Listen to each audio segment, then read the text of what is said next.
Non avremo più le 21 USL che abbiamo oggi nel Veneto, più l'azienda ospedaliera di Padova, l'azienda ospedaliera di Verona, lo IOV, l'Istituto Oncologico Veneto, ma avremmo 7 USL. Azienda zero. Gli ospedali resteranno, ma c'è molta preoccupazione per le possibili ricadute della riforma sui servizi. Ecco come varia la situazione a Padova. Quello che si determina modificando proprio il confine geografico di un USL è che per esempio per Padova si mettono insieme le USL, la numero 15, la 16 e la 17, quindi diventerebbe un'unica USL di fatto, e questo va a rideterminare tutta l'organizzazione del lavoro e dei servizi. Tutte le strutture ospedaliere dovrebbero far capo a un unico direttore generale, poi ci sarebbe l'organizzazione consueta con il direttore sanitario e il direttore amministrativo.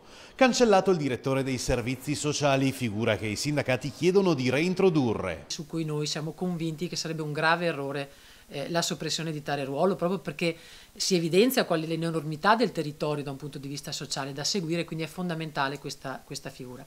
Si chiede poi chiarezza sulla reale efficienza che i servizi avranno sul territorio. Oggi le USL hanno i loro distretti, dove ci sono i consultori, dove ci sono i servizi, anche domani dovrà essere così, quindi va capito cosa cambierà poi oggettivamente da un punto di vista dei servizi presenti nel territorio per i cittadini e che cosa invece sarà modificato.